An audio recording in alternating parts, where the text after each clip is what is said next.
Abrimos ya nuestra habitual sección de Mundo en Guerra con el militar en excedencia y analista en seguridad y defensa, Bruno Navarro. Bruno, muy buenas noches. Buenas noches. Miramos hoy hacia Bolivia, donde la tensión continúa en las calles y la presidenta ha firmado un decreto que exime de responsabilidad penal a los militares que están desplegados en todas estas movilizaciones. Sí, está causando mucho revuelo este decreto. Es el decreto supremo 4078. Es más largo, es bastante largo, y realmente es un decreto que surge de la necesidad de autorizar a las Fuerzas Armadas a actuar en las calles en apoyo a las fuerzas del Cuerpo de Seguridad del Estado, que así lo han pedido porque están desbordadas. Vale, hasta ahí todo bien, pero hay el artículo 3 de este decreto, que es el que está causando mucha conmoción, especialmente en la oposición. La izquierda dice que es una licencia para matar. Este artículo, por lo tanto el decreto en sí, y el ministro de la Presidencia dice que está basado en la legalidad actual, en la Constitución y en la Ley Orgánica de las Fuerzas Armadas. Y tiene razón, porque hay dos frases, digamos, mitificadas en este decreto. Una es que los soldados pueden hacer uso de todos los medios disponibles, sí, pero añade en proporcionalidad al riesgo que corran esos soldados y siempre de acuerdo al manual de uso de la fuerza que fue publicado, que fue autorizado en tiempos precisamente de Evo Morales. Y la segunda frase es que, precisamente esta es la más importante, que estos militares están exentos de responsabilidad penal, pero no se acaba ahí. Exentos de responsabilidad penal siempre y cuando actúen en legítima defensa o estado de necesidad, con proporcionalidad y de acuerdo a una serie de artículos que cita de varias normativas, entre ellos el Código Penal. Entonces, ¿por qué todo este revuelo? Bueno, claro, la frase exento de responsabilidad penal es la que ha utilizado la izquierda para atacar este decreto y, por lo tanto, al nuevo gobierno. Y la realidad es que lo único que hace es de hecho, el gobierno justifica este decreto o estas frases para ser disuasorias. Pero en realidad no están diciendo nada nuevo, están recordando, porque esto es así, es decir, militar o un policía que actúa en un marco legal y con unas órdenes establecidas que son legítimas, estará exento de esa responsabilidad en tanto en cuanto se cumpla una serie de factores. Si no se cumplen, es perseguible, es decir, ese militar, si no actúa en legítima defensa, en estado de necesidad o con proporcionalidad y de acuerdo a determinados artículos, está fuera de la ley. Luego, no es una licencia para matar y para hacer todo lo que quieran. Yo creo que aquí, en realidad, esta parte del decreto sobraba, porque las propias leyes ya lo incluyen en cualquier régimen legal de nuestro entorno y desde luego de países como puede ser Bolivia, con lo cual sobraba porque lo único que ha servido esta sobreexplicación de algo que ya está en las leyes ha sido para que le ataquen sus enemigos, pero repito, no es una licencia para matar y sobraban esos artículos. También la izquierda ha intentado mostrar estos días que se ha producido un golpe de Estado. ¿Es esto realmente así? Bueno, yo creo que el golpe de Estado es complicado decir dónde empieza o dónde termina un golpe de Estado. Yo creo que el golpe de Estado, en todo caso, el que sí es seguro es el que Evo Morales ha intentado realizar sobre su propio país a lo largo de estos años, ¿no? Lo que pasa es que le ha fallado, le ha ido fallando, bueno, le ha ido salido bien hasta que al final le ha fallado ahora, ¿no? Empezó en 2014 cuando sus amigos del Tribunal Constitucional le permitieron ir a por un tercer mandato cuando la Constitución decía que solo se pueden tener dos, pero bueno, como dominaba de forma abrumadora al Tribunal Constitucional a dedo, pues sus amigos le dijeron puedes ir a por el tercero. Aunque fuera ilegal, como digo. En 2016 el referéndum sometió a referéndum un cuarto mandato y dijo, esta vez ya no van a ser mis amigos del Tribunal Constitucional, voy a sacar el referéndum porque el pueblo me apoyará. El pueblo no lo apoyó, perdió ese referéndum y sin embargo acudió otra vez al Tribunal Constitucional que dictaminó, y esto no es un chiste, que es un derecho humano el ser presidente de por vida, ¿no? Es un derecho humano, con lo cual bueno, pues le permitieron ir a por el cuarto mandato. Y luego hasta el pucherazo de estas elecciones, ¿no? Y digo pucherazo porque así lo ha confirmado la Organización de Estados Americanos, ¿no? Es decir, hasta la suspensión de las elecciones ganaba por 7 puntos, necesitaba 10 puntos, más de 10 puntos para poder evitar una segunda ronda.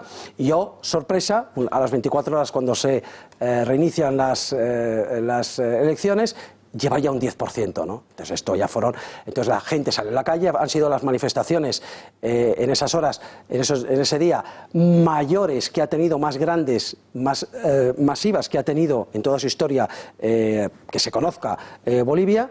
Empezaron las dimisiones en su gobierno, el motín de una parte de la policía, y en ese momento sale el informe de la OEA diciendo esto ha sido un fraude en todos los órdenes, en todos los sectores, en todos los niveles de las elecciones, y estas elecciones son absolutamente fraudulentas, con lo cual pues el hombre no dimitía y decía que bueno, que yo venga, vamos a organizar otras elecciones, como se ha dicho, me sigo presentando, y ahí es donde el ejército le dijo: habrá otras elecciones, pero tú no vas a ser candidato. No puedes ser candidato después de todo esto que llevamos.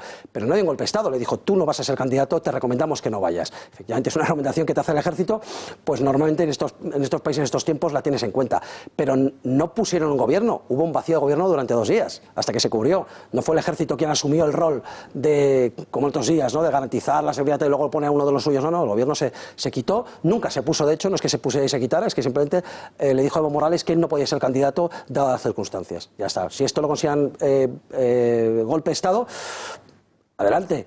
Pero yo creo que el golpe de Estado por doble es el que Evo Morales estaba intentando realizar sobre Bolivia.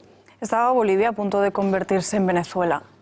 Si tenemos en cuenta que lo que había era un régimen perpetuo, con un caudillo en permanencia y que iba a terminar ahí sus días a cargo del gobierno, con un gobierno todopoderoso donde los tribunales y las leyes se hacían a medida y donde los tribunales estaban en manos del poder, donde la corrupción rampante no se perseguía porque la organizaba el poder, donde se perseguía la oposición y había una impunidad absoluta de cualquiera que detentara alguna parcela del poder.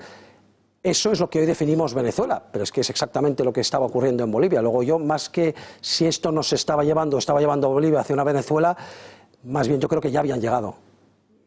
Bueno, todo esto que se está produciendo en Bolivia, la dimisión de Evo Morales, se suma también a las protestas de estos días en Chile. Esta semana se ha cumplido un mes desde el estallido social y desde entonces 20 personas han muerto y más de 2.000 han resultado heridas.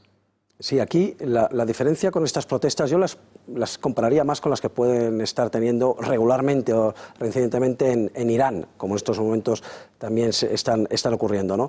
En este caso es la subida del precio del metro. Es la excusa, más que la excusa es la gota que colma el vaso, ¿no? Y esto le está ocurriendo a Chile, ocurría también con los gobiernos de izquierda y sigue ocurriendo y ocurrirá reiteradamente cada vez más. ¿Por qué? Porque es un país que es muy rico, es verdad, es uno de los más ricos de la América hispana, pero con unas desigualdades sociales muy grandes. Es decir, hay una distribución especialmente desigual. La distribución nunca es igual en ningún lugar del mundo, evidentemente, ni debe serlo, porque la distribución también depende de otros factores, ¿no? Pero lo que pasa es que en Chile es que la distribución es tan desigual que sobre todo la gente está muy harta de una educación, unas pensiones y una salud que no llegan a todos, que lo público es sinónimo de lo de los pobres y de no llegar y de no tener. Entonces, ante esa situación, pues es normal que haya protestas. Y repito, son protestas que está habiendo reiteradamente, cada X tiempo en Chile. Lo que pasa es que ahora quizás son más graves que nunca, y esto igual ayuda a que se intente buscar una solución, aunque va a ser difícil. Bueno, Sebastián Piñera ha anunciado un acuerdo entre el sector oficialista y también la oposición para someter a referéndum una posible reforma de la Constitución. ¿No hubiese sido mejor declarar el estado de emergencia?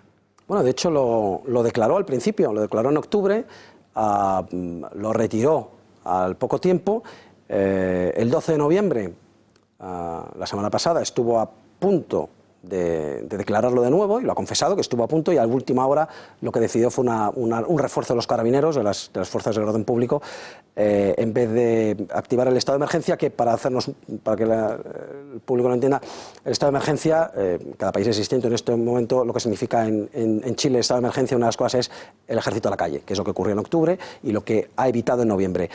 Yo creo que un excesivo uso de la fuerza en determinado momento es contraproducente, pero sin embargo el nivel de la violencia que ha sufrido y está sufriendo Chile sí que creo que hace necesaria la activación permanente en determinados lugares, no hace falta que sea en todo el país, el estado de emergencia y por lo tanto de que el ejército asegure de una vez por todas que llevan un mes de protestas muy violentas y esto habría que acabarlo. ¿Cuál es la razón de que no se haga? Evidentemente el interés político. Al final el mandatario actual, Piñero, está considerando que si activa el estado de emergencia se va a hacer demasiado impopular y no tendría cabida en un futuro Chile. Es decir, él todavía piensa, cierto que tiene posibilidades, que podría mantenerse si llega a un acuerdo, etcétera, etcétera. Y por eso permite que se mantenga esta violencia enviando simplemente a policías que están a todas luces están en inferioridad en muchos de los escenarios en los que se ven envueltos. Pero bueno, esto me recuerda a algunas cosas que hemos vivido en Cataluña recientemente, ¿no? Es una cuestión de interés político.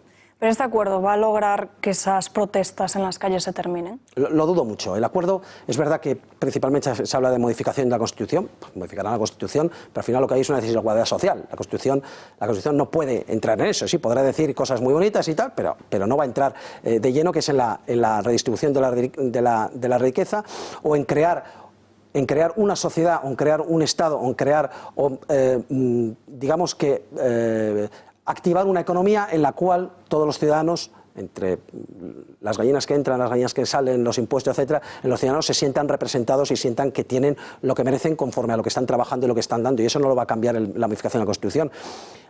Hay otra de los acuerdos que propone, aparte de la Constitución, que es precisamente ese, la justicia social. Yo creo que la Constitución va a funcionar, van a modificar la Constitución.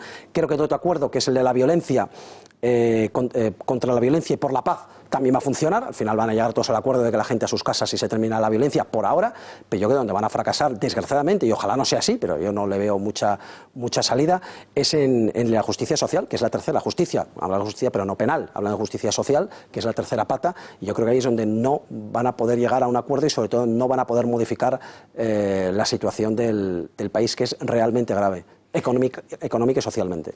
Pues Bruno Navarro, muchísimas gracias por estar aquí con nosotros. Muy buenas noches. Buenas noches.